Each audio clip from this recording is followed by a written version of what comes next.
It looked like a tragic accident, a quiet suburban road, a single car crash, one driver dead. Police initially believed it was simple: speed, loss of control, a fatal impact, but within days, detectives realized something disturbing. This crash wasn't random, it wasn't reckless driving, it wasn't even an accident.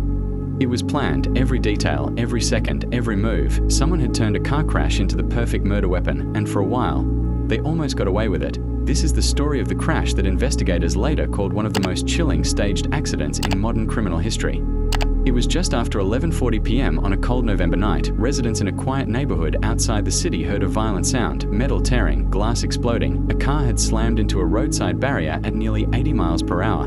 The driver was Michael Carter, a 42-year-old financial consultant, by the time emergency responders arrived.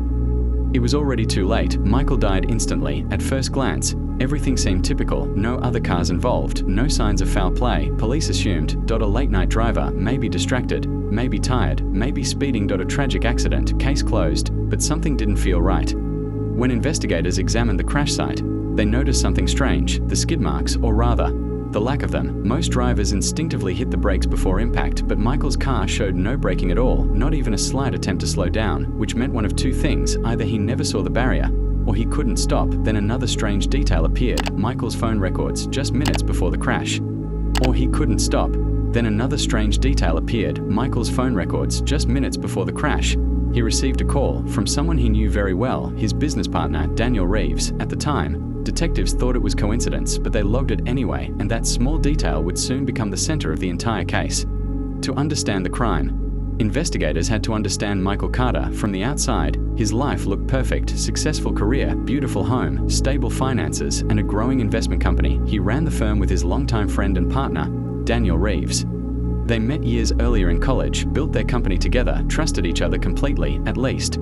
That's what everyone believed, but behind the scenes, their partnership was falling apart and millions of dollars were involved. When detectives began reviewing financial records, they discovered something alarming. Large amounts of company money were missing, transferred slowly, quietly, over months, and the transfers all pointed to one person: Daniel Reeves. Investigators believed Daniel had been secretly draining the company accounts, but there was a problem. Michael had discovered it, and according to emails recovered later, Michael planned to confront Daniel the very next day, which meant something terrifying. If Michael exposed the fraud, Daniel could lose everything: his company, his reputation, his freedom, and suddenly, the crash didn't look random anymore.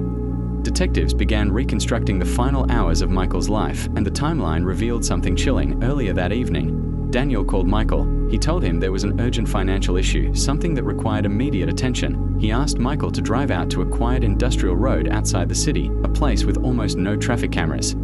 Michael agreed, but investigators later discovered something critical. Hours before the crash, Daniel had been seen near that same road, not driving, but walking, carrying something. When police returned to the crash site days later, they finally found it, hidden near the barrier: a metal spike strip, the kind used by police to stop vehicles, but this one was homemade, placed perfectly across the road, exactly where Michael's car had lost control. It wasn't an accident, it was an ambush.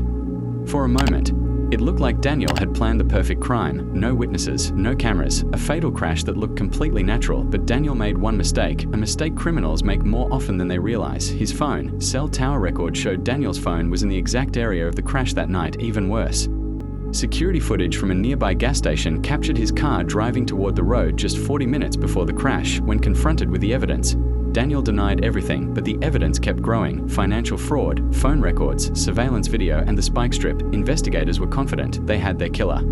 The trial shocked the public. Prosecutors argued Daniel planned everything: the fake phone call, the location, the spike strip, and the staged accident. Defense attorneys argued something different. They claimed the spike strip could have been placed by someone else, but jurors weren't convinced. After just 6 hours of deliberation, the verdict came back: guilty. Daniel Reeves was convicted of first-degree murder, not with a gun, not with a knife, but with something far more unexpected: a car crash. Car accidents happen every day. Most are tragic, but natural. This one wasn't. It was calculated, planned, engineered to look like fate, and for a while, it worked until small details exposed the truth, because in the end, even the most carefully staged crime still leaves a trail.